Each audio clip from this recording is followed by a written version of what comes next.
learned of all that had been done, he tore his clothes, put on sackcloth and ashes, and went out into the city, wailing loudly and bitterly. But he went out as far as the king's gate, because no one clothed in sackcloth was allowed to enter it. In every province to which the edict and order of the king came, there was a great mourning among the Jews, with fasting, weeping, and wailing. Many lay in sackcloth and ashes. And so, I have to tell you, what happened between the events that I read at the beginning of chapter 3 and here is that Haman's plot to get rid of the Jews has taken has got some feet to it. And so the king actually ordered an edict for to kill the Jews. And so there was great mourning. It says, then Esther's maids and eunuchs came and told her about Mordecai. She was in great distress. She sent clothes for him to put on instead of his sackcloth, but he would not accept them. Then Esther summoned Hatshepsut, one of the king's eunuchs, assigned to her to attend her, and ordered him to find out what was troubling Mordecai and why. So Hatshepsut went out to Mordecai in the open square of the city in front of the king's gate. Mordecai told him everything that had happened to him, including the exact amount of money Haman had promised to pay into the royal treasury for the destruction of the Jews. He also gave him a copy of the text of the edict for their annihilation, which had been published in Susa, to show to Esther and explain it to her. And he told him to urge her to go into the king's presence to beg for mercy and plead with him for her people. Hatshepsut went back and responded to Esther what Mordecai had said. Then she instructed him to say to Mordecai, all the king's officials and the people of the royal provinces know that for any man or woman who approaches the king in the inner court without being summoned, the king has but one law, that he be put to death. The only exception to this is for the king to extend the golden scepter to him and spare his life. But 30 days have passed since I was called to go to the king. When Esther's words were reported to Mordecai, he sent back this answer. Do not think that because you are in the king's house, you alone of all the Jews will escape. For if you remain silent at this time, relief and deliverance for the Jews will arise from another place, but you and your father's family will perish. And who knows but that you have come to royal position for such a time as this. Then Esther sent this reply to Mordecai. Go, gather together all the Jews who are in Susa and fast for me. Do not eat or drink for 3 days, night or day. I and my maids will fast as you do. When this is done, I will go to the king, even though it is against the law. And if I perish, I perish. So Mordecai went away and carried out all of Esther's instructions.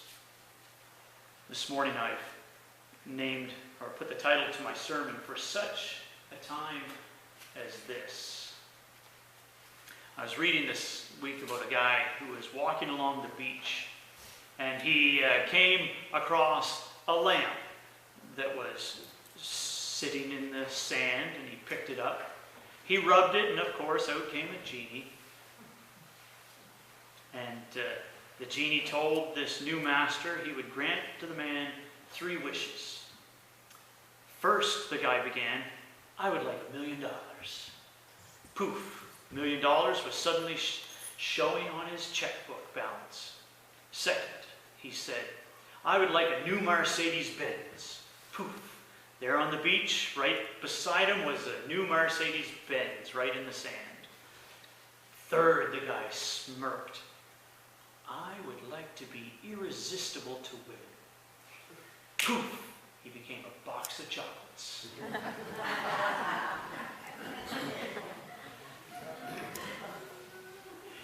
You know, one of the things that we treasure is safety.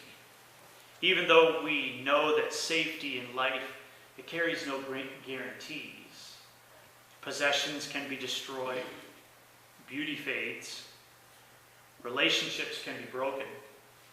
Death is inevitable. Real safety then must be found beyond this life. Only when our safety rests on God and His unchanging nature can we face the challenges that life is sure to bring our way. When who we are, our character is shaped by God, and our courage is in Him, we find true safety and security. Esther was a woman of great character and of great courage. Esther was a woman whose character was shaped by God, and it was her beauty and character that won over King Xerxes, won over his heart, and he decided to make her his queen. You see, the king was searching for a new wife. We won't go into why he was searching for a new wife, but let's just say he was.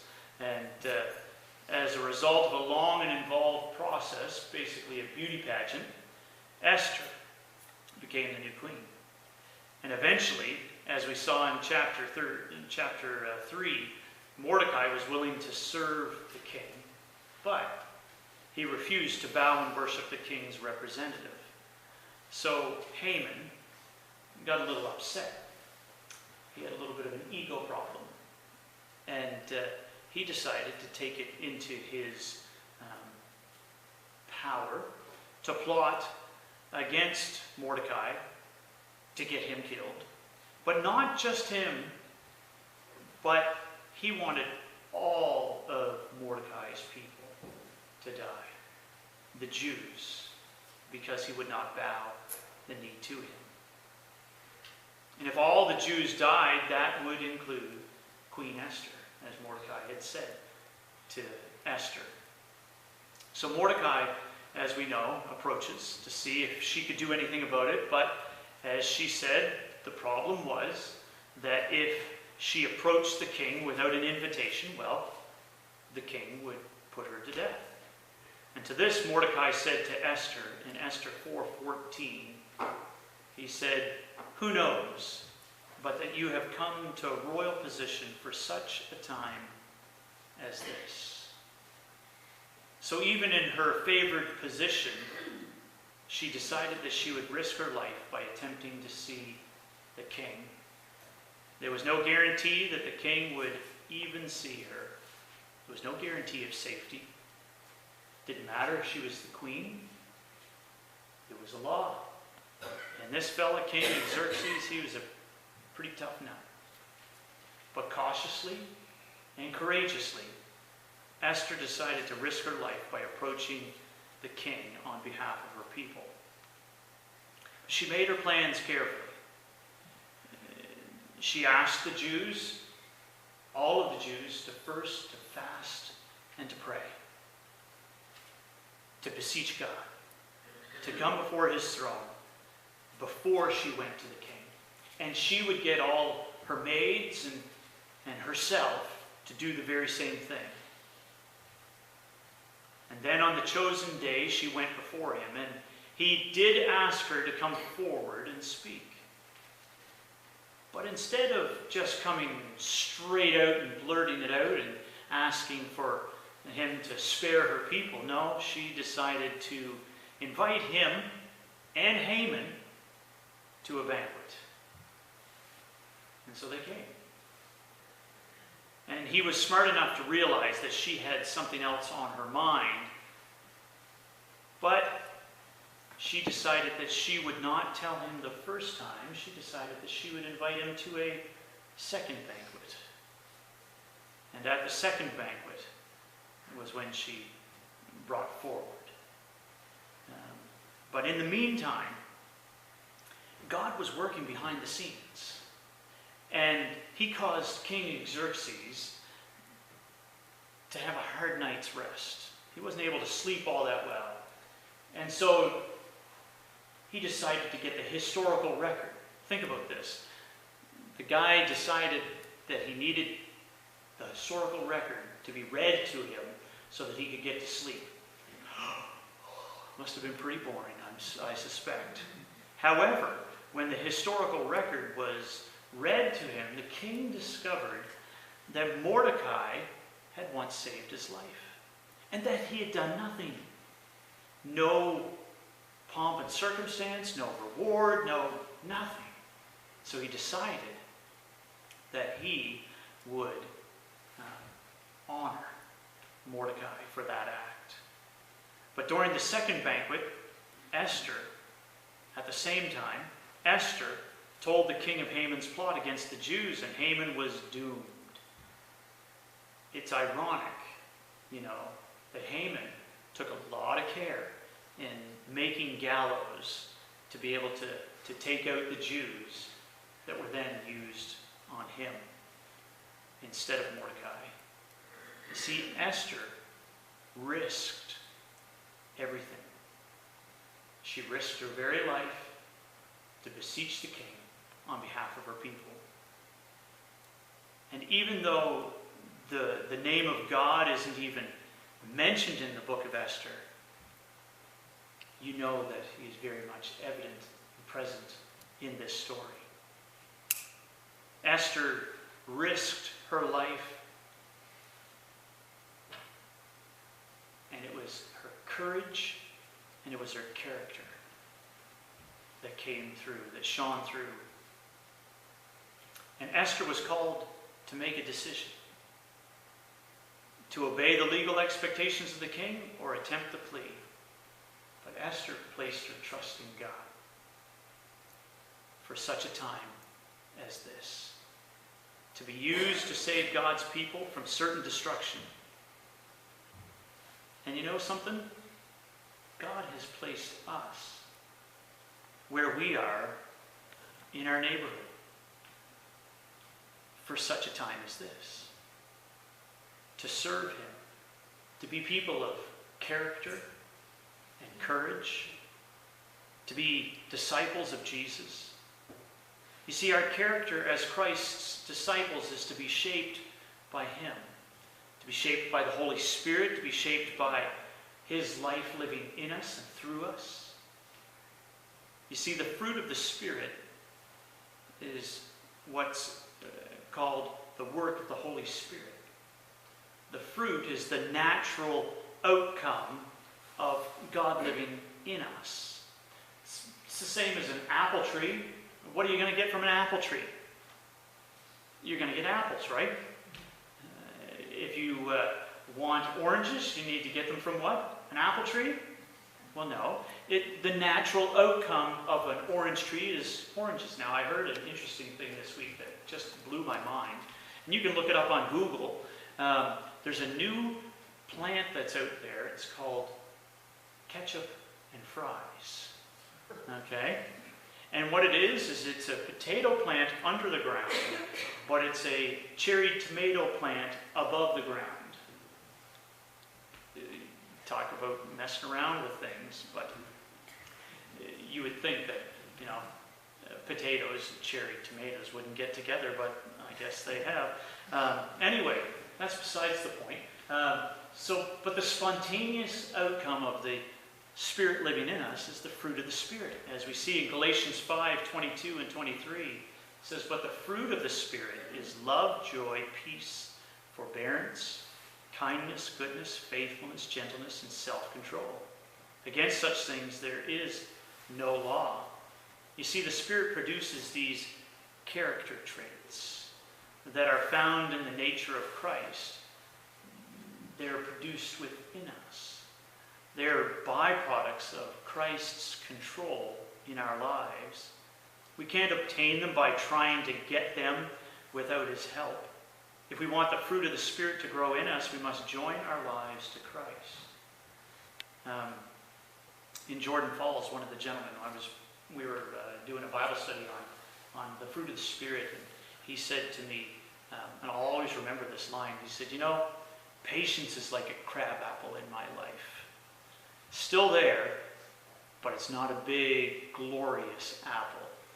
It needs a little bit more work, a little bit more fertilizer, a little bit more giving my life over to. And so, it's the fruit of the Spirit. That is the godly character that we have within us when we believe. And as Christ's disciples, we follow him, and we love him more, and we remember him more, we walk with him more, we imitate him more. As a result, we fulfill the intended purpose of the law, and that is to love God, to love our neighbors. There's a fellow, young, prosperous Wall Street broker, and he met and fell in love with this young, rising actress. And her character was described by grace and dignity. And he frequently escorted her about town and wanted to marry her. But being a cautious man, he decided that before proposing marriage, that he would hire a private investigator to check her background, her present activities. After all, he reminded himself, I have both a growing fortune and a reputation to protect against a marital misadventure. And so the young man actually requested that the agency that he had hired, this private investigating firm, wasn't to reveal his identity to the investigator making the investigation. And in due time, the investigator's report came back. It said that the actress had an unblemished past, a spotless reputation, and her friends and associates were of the best repute. The reporter concluded, the only shadow that she is often seen around town in the company of a young broker of dubious business practices and principles. Trying to protect himself, she was the one that needed the protecting.